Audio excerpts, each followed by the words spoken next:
இன்றைக்கி பர்மா ஸ்டைலில் ஒரு எக் சிபியா பண்ணுறதை பார்க்க போகிறோம். ஃபஸ்ட்டு கடாயில் கொஞ்சம் சின்னதாக நறுக்கிய வெங்காயம், அது கூட ஒரு 10லேருந்து 15 வெள்ளை பூண்டை வந்து குட்டியாக நறுக்கி வெங்காயத்தோடையும் சேர்த்து நல்லா வதக்கிக்கோங்க.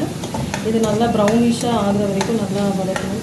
வெங்காயம் சீக்கிரமாக வதக்கணும். நம்ம என்ன பண்ணணும், கொஞ்சம் அதில் சால்ட்டு கூட போட்டுக்கலாம். தேவையான அளவு சால்ட்டு போட்டு அதையும் நல்லா வதக்கிட்டே இருங்க.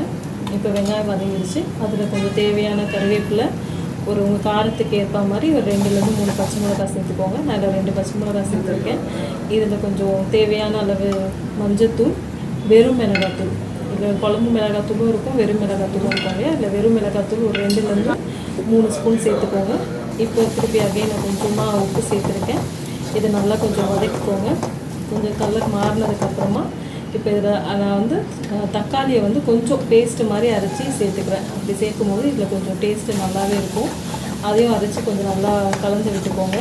இது கொஞ்சம் நல்லா கலந்து கொஞ்சம் எண்ணெய் பிரிஞ்சு வர ஸ்டேஜில் இருக்கணும். அந்த ஸ்டேஜ் வர வரைக்கும் கொஞ்சம் நல்லா வதக்கி விட்டுக்கோங்க. வெங்காயம் வதக்கிடுச்சு. இப்போ நல்லா எண்ணெய் பிரிஞ்சு வந்து பார்க்க முடியுது இல்லையா?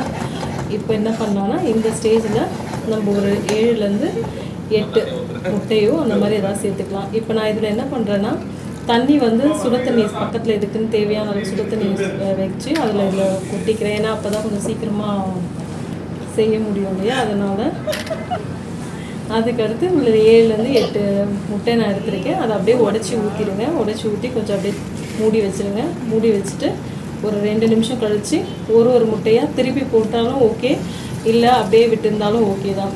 உங்களுக்கு எப்படி பிடிக்குமோ அப்படி செஞ்சுக்கோங்க. இதை பட் நான் கொஞ்சம் அதை திருப்பி போட்டுக்கிறேன். திருப்பி போட்டு ஒரு 1 நிமிஷம் மட்டும் வச்சுட்டு அதுக்கப்புறம் க்ளோஸ் பண்ணிக்கலாம். சுட சுட முட்டை சிபியா ரெடி.